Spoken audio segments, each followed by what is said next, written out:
Getting back to normal, the focus in Kathleen after Friday's tornado, which means there is a rush to get the badly damaged middle school up and running again. Please do not put this man back in office again. Sheriff Israel should not lose his job. And it was an emotional day in Tallahassee as a Senate panel discussed the possible reinstatement of former Broward County Sheriff Scott Israel. And Swan Lake has nothing on the Swans of Morton Lake. Brightside at 4:30 starts now.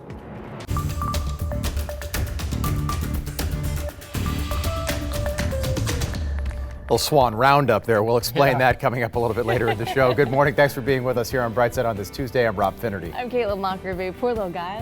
Startled. I wasn't expecting that all of a sudden. Grant's got his eyes on our forecast this morning after kind of a rainy start to the morning, Rob. Yeah.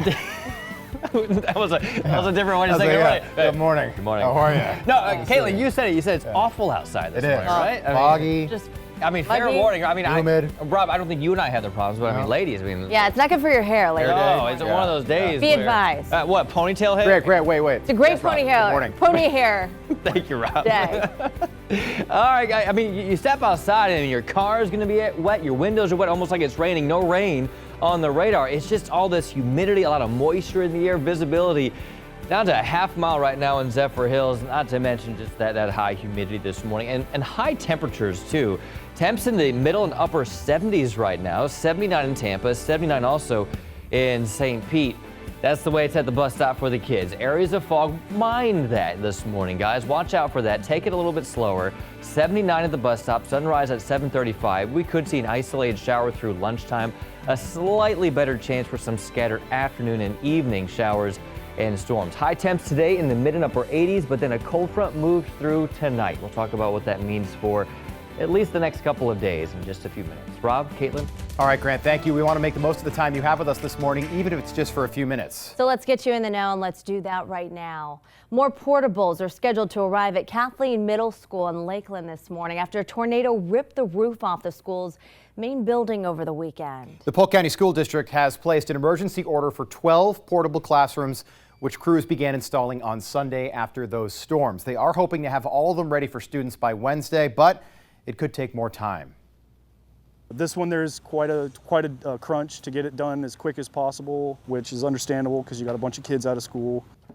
Restoration crews got the roof of the main building's roof patched up, that part that was damaged, on Monday to keep any additional rainwater from getting inside the school. A brand new permanent roof and fire suppression system still need to be installed to meet building codes. Crews say it's going to take at least a couple of months before that work is complete. And you can help them recover. Polk County Public Schools is collecting donations to help out teachers at Kathleen Middle School. They're looking for everything from school supplies to Lysol wipes, Ziploc bags, hand sanitizer, and other classroom items. They'll also take gift card donations. If you want to donate any of these items, you can take them to the Polk County the Education Association office. That's at 730 East Davidson Street in Bartow, and at the Horace Mann Insurance office on US Highway 98 North in Lakeland. You can find all this information on our 10 News app in the Brightside section. All right, just hours ago, President Trump approved the disaster declaration for a dozen Florida counties after Hurricane Dorian.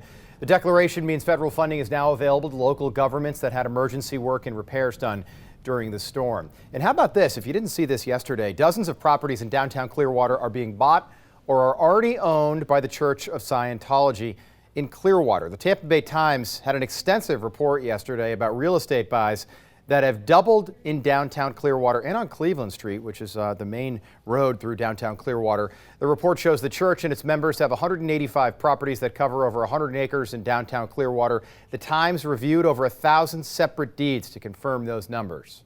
Now to Tallahassee, former Broward County Sheriff Scott Israel reinstatement is still undecided this morning.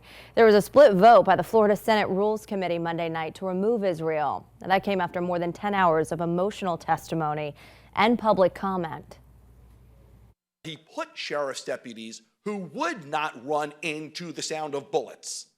That's what we had in Parkland, and he admitted it. We depended on BSO to protect our families. Due to the neglectful leadership of Mr. Israel, many different parts of the Broward Sheriff's Office failed us when we needed them most. He has been and is the best sheriff we've ever had in Broward County. Don't let a small community make this decision for the whole Broward County. Attorneys for both sides made their cases. Governor Ron DeSantis' attorney argued that Israel failed to properly train his deputies, changed the active shooter policy, and oversaw deputies who failed to confront the shooter. Israel's attorney argued that senators needed to follow the recommendation of the Republican attorney who oversaw Israel's Senate trial and determined that Israel should be reinstated. The vote is a recommendation to the full Senate, which will have the final say on Wednesday whether Israel is reinstated or removed. Meanwhile, in Orlando, a jury is deliberating on the type of sentence Markeith Loyd should face. Last week, this same jury convicted him of murdering his pregnant ex-girlfriend. Prosecutors are pushing for the death penalty. The defense is asking for life in prison. And you weigh those aggravating factors against the mitigating factors and find that the death penalty is the appropriate punishment for both the murder of Sade Dixon and the murder of her unborn child. His family loves him. He loves his family. The psychiatric disorders, things that he had to deal with, poverty and racism, all those things are going to be placed before you over the next 2 days. Those aggravating factors, the state says, included that Markeith Loyd was on probation at the time of the murders. The state told jurors the death penalty is the only proper punishment for the murders of Sade Dixon and her unborn child. Is the death penalty is what they say. Testimony continues today. The ceasefire in northern Syria is scheduled to expire a little bit later today. Vice President Mike Pence and Secretary of State Mike Pompeo negotiated the agreement with Turkey last week, stopping the fighting that broke out after President Trump ordered U.S. troops to withdraw from that region. The Pentagon says a small number of soldiers will stay on in Syria in order to protect the area's oil fields there. Let's go to Canada now. Justin Trudeau, it looks like the current Prime Minister will remain Prime Minister for another 4-year term. The CBC, the Canadian Broadcasting Corporation, projects that Trudeau's Liberal Party won enough seats in yesterday's election to form a minority government. The downside is, though, Trudeau will no longer be in the majority, which commonly happens in Canadian elections, just like it happens here in the United States. All right, moving on now. In Israel, Prime Minister Benjamin Netanyahu has thrown in the towel on trying to form a majority government in Parliament. Netanyahu's push to form the government were rejected repeatedly by his top rival. This failure now leaves the country in political uncertainty. All right, back here in the States to the Midwest, Chicago. The teacher strike there is now entering day number 4. The mayor is asking for the strike to end before an agreement is made, but the teachers union says they're not going to do that. The union's president says the strike could end this week. Teachers are demanding a salary increase, smaller class sizes, and more support staff. 330,000 students have been affected by this strike. A last-minute settlement with 4 major drug companies has been reached as a landmark federal trial of a responsibility for the opioid epidemic. The settlement involves so-called Big Three distributors paying a combined $215 million to 2 Ohio counties. County officials say the money will go directly to first responders and struggling families. To help these families rebuild. People are suffering now. People are dying now. We have to deal with these issues now. So the fact that we were able to get the money in a short time frame is very helpful, and that's one of the motivations for settling this. In a joint statement, the company said in part that they strongly dispute the allegations. They believe the settlement, though, is an important stepping stone to achieving a global resolution and delivering meaningful relief. The settlement does not resolve more than 2,600 other opioid lawsuits nationwide. Well, back here at home, it's a big day for the famous Lakeland Swans. Today is the annual Swan Roundup on Lake Morton. Now, the birds are a beloved part of the community, so each year the city's Parks and Rec Department, well, as you can see here, catches them so that they can get checked out by local vets. So the main thing we check is weight, and then we check and we give them inoculations if they're needed. There's a lot of domesticated birds, especially on a closed lake like that, there are a lot of nitrates in that lake, so they get some fungus and some things on their feet that we've got to take care of.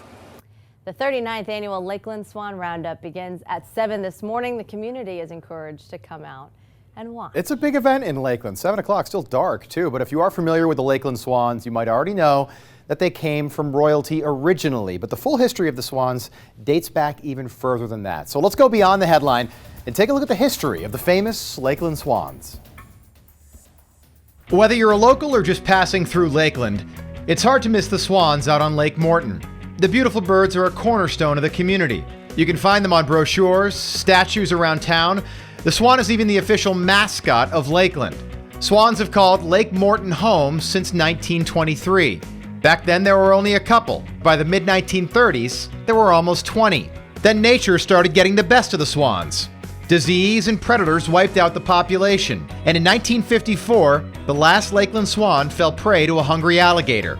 Enter Mr. and Mrs. Picard. The Lakeland natives were living in England when they heard the news of the swans dying. Mrs. Picard knew of a royal flock of swans living on the River Thames, so she appealed to Queen Elizabeth, who agreed to send a pair of swans to Lakeland if the town could come up with the $300 to cover the cost of catching and shipping the birds to Florida. The swans finally arrived in Lakeland on February 9, 1957, and quickly settled into their new home. And the birds have been thriving on Lake Morton ever since.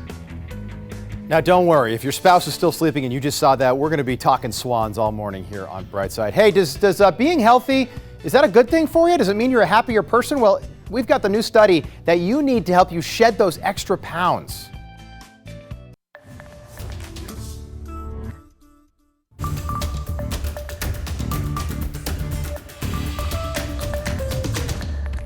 Good morning. Welcome back to Brightside. Happy Tuesday. I'm Rob Finnerty. I'm Caitlin Lockerbie. Let's talk about what's happening today in Tampa Bay.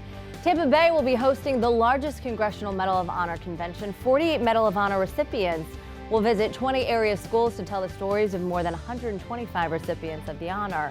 Now, the recipients will also go to a Lightning game where they'll be honored by the team, as well as a Patriot Gala. The annual convention begins today and still wraps up on Saturday. All right, this is pretty exciting here. Time to show off some pride for the Tampa Bay Vipers, our new XFL team. They're going to be giving fans early access for season and single game tickets for the 2020 season. You're going to have to register on the team's website. The league is going to be announcing their schedule later today. Then on Friday, tickets for the general public will be open for you to buy. Single game tickets will start at $24, which is a pretty good deal. Season tickets range from $100 to $450. So pretty good deal. Yeah, I mean, if ticket. you're a football fan, you know, you got a guarantee of 4 home games. $100 is $25 a game. Why not? Terrible. Quick math there. Yeah. Yeah, it's like year-round football, too. Exactly, you know? exactly. Yeah, absolutely. So, have a look. Downtown Tampa this morning. That was my windshield this morning. Oh my gosh, it's foggy in some spots. It's not just the fog this morning, it's just all this moisture, all this humidity in the air. Rob's talking about how his windshield is just all fogged up with that condensation. Very, very moist conditions this morning. Dew point at 77 degrees. We don't get that this time of year typically. I mean, we get that in July, August, and even into September. But for late August, that's fairly rare. Dew points there, obviously high relative humidity, almost at 100%, 94% relative humidity right now. And it's warm too. Temperatures at 79 degrees. Take note here, we've got some fog in the area, obviously, or it's just that low cloud cover like what we're seeing in Tampa. The actual visibility in Tampa is 6 miles, but you head up I-75 up to Zephyr Hills, half a mile visibility. So Laura's in this morning for Sarah, and she's keeping an eye on the roads. You may find some slow spots because of that fog this morning. Temperatures, though, very warm, middle and upper 70s right now across the board. Satellite and radar, not much on the board right now. We're finding just a few areas of mist, but the big picture shows you cold front on the way, showers into the Big Bend area, and those showers will be moving into Tampa Bay later on this afternoon. So we'll keep an eye out for some scattered showers later in the day. The first part of the day, though, is going to be that humidity and some spots of mist just because of that fog.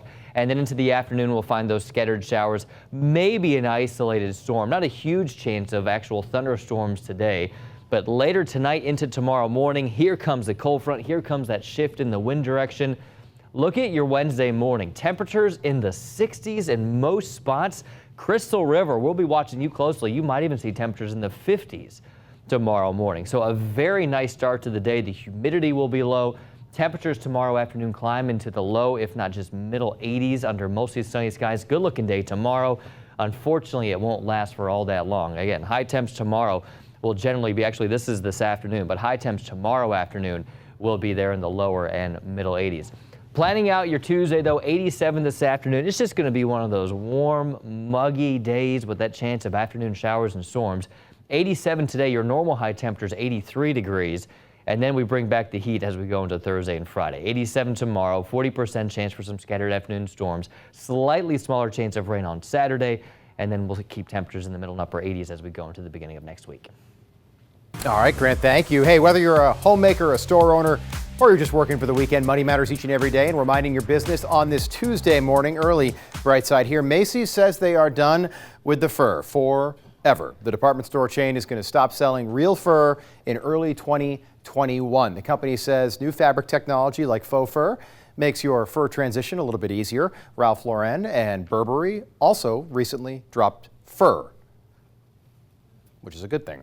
Netflix users. The streaming service is strongly considering getting rid of the sharing plan, which is when you give your password to a friend or family member or multiple for free. The New York Post is reporting the company said it was aware that subscribers usually share their passwords with others to save money, but now they are monitoring that activity. As of right now, there are no big plans to change the share plan, so enjoy that free 99 deal you're getting from your friends or your mom and dad. Speaking free 99, yeah, I've known that one for a long time now. Hey, speaking of mom and dad, cutting the financial cord, a growing number of parents admit to helping their adult kids financially. But here's the question, at what cost? Coming up on CBS this morning, how some parents could be jeopardizing their own retirements. Now to some good to know stories that you can share with your family and friends.